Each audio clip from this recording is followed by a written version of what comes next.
Wir bauen auf den großartigen historischen Moment von vor einer Woche auf, als Zehntausende unserer Mitbürgerinnen und Mitbürger die Straßen Berlins füllten. Sie kamen aus allen Teilen unseres Heimatlandes.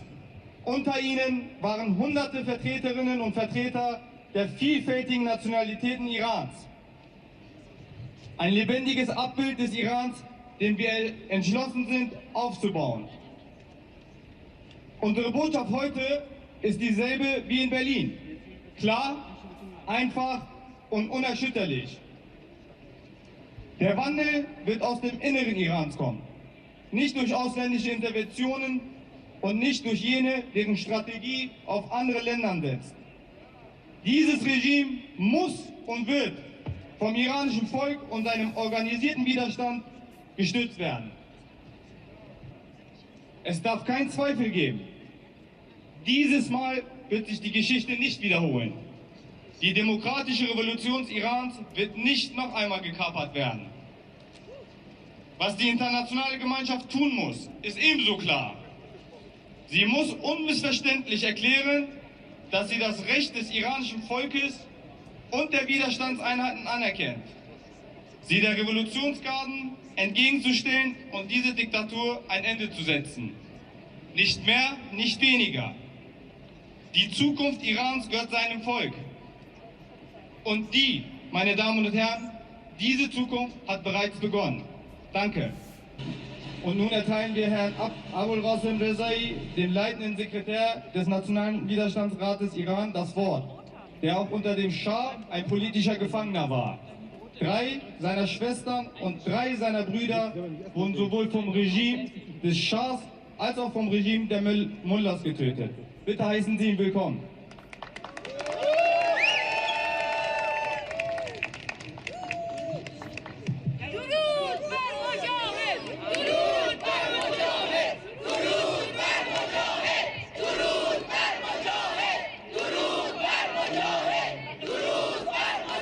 هموطنان عزیز و گرامی، خانم ها، آقایان، خواهران و برادران، در ابتدا اجازه بدهید یاد هزاران شهید قهرمان قیام دیماه را گرامی بداریم.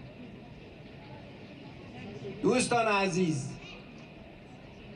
ایران امروز فقط یک کشور بحران زده نیست. ایران کانون یک زلزله تاریخی است.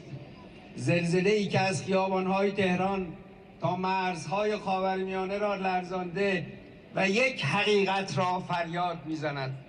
عصر دیکتاتوری در ایران تمام شده است. آنچه در ایران در جریان است یک اعتراض مقطعی نیست، یک نبرد سرنوشت ساز برای آزادی و حاکمیت مردم است.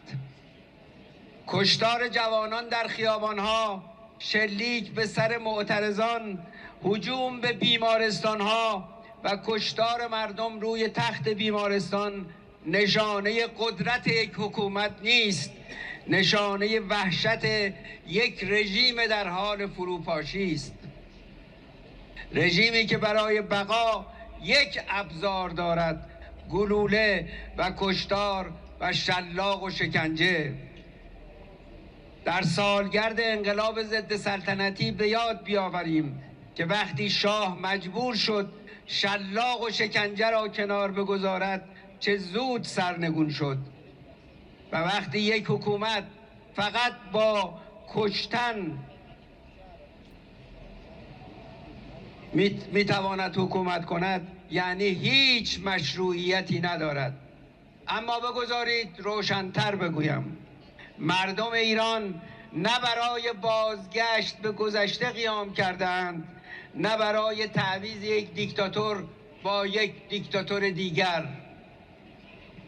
پروژه سفید سازی سلطنت با ارتش حسابهای جعلی و تبلیغات مهندسی شده توهین به خون جوانانی است که در خیابانها فریاد می‌زدند مرگ بر ستمگر، چه شاه باشه چه رهبر.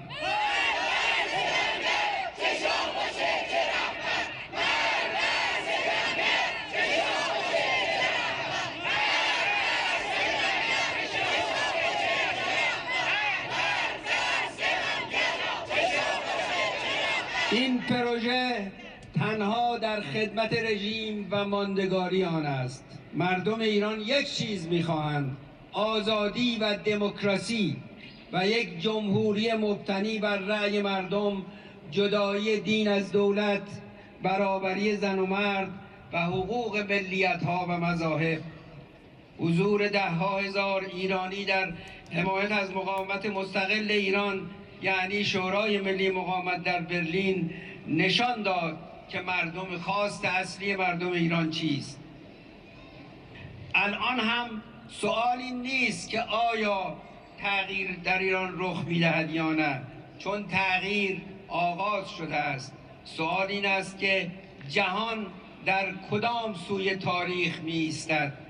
در سوی رژیمی که زندان و شکنجه و ترور و اعدام صادر می‌کند، یا در کنار مردمی که با دست خالی در برابر گلوله ایستادند؟ ما از جهان امتیاز نمی‌خواهیم. ما فقط می‌خواهیم دست از مماشات با یک رژیم وحشی و آدمکش بردارند. ما حق خودمان را می‌خواهیم. حق ما چیست؟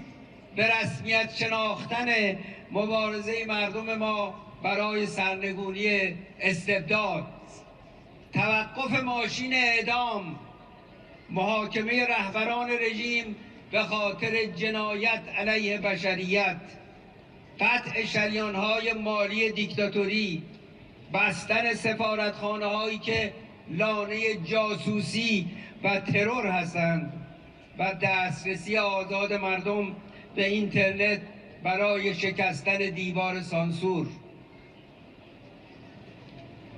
هموطنان عزیز، ایران فردا میتواند کانون صلح و ثبات در منطقه باشد، اما فقط وقتی که مردمش زنجیرها را پاره کنند و آزاد باشند، و آن روز نزدیک است. چون تاریخ نشان داده هیچ قدرتی نمیتواند ملتی را که اراده به آزادی گرفته متوقف کند.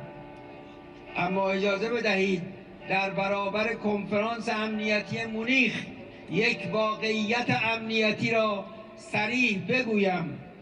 بی‌ثباتی امروز خاورمیانه از خلأ به وجود نیامده است. سرکوب داخلی در ایران مستقیما به صدور بحران به بیرون وصل است. هر گلوله‌ای که به سینه یک جوان ایرانی شلیک می شود، فردا به شکل موشک شبه نظامی یا بی‌ثباتی به مرزهای کشورهای دیگر می رسد. یک رژیم که با مردم خودش در جنگ است نمی تواند عامل ثبات منطقه باشد، نمی تواند تضمین کننده امنیت انرژی و امنیت دریایی باشد. این یک مسئله اخلاقی نیست، یک معادله امنیت بین المللی است. ثبات واقعی از لوله تفنگ دیکتاتورها بیرون نمی آید، از مشروعیت مردمی بیرون می آید.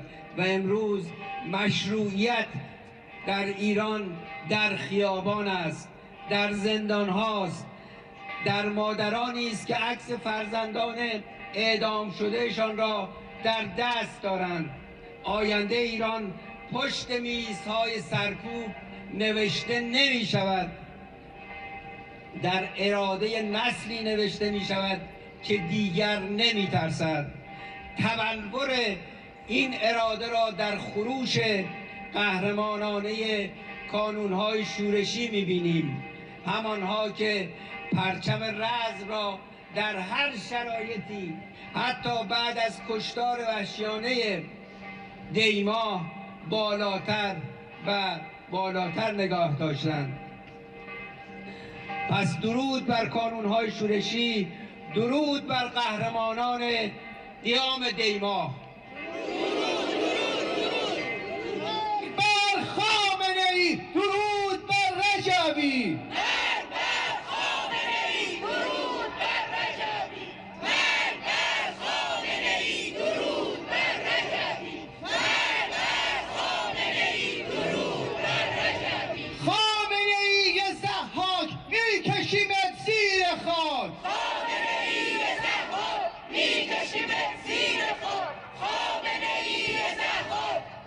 میکشیم زیر خاک، خامنه ای زهار میکشیم زیر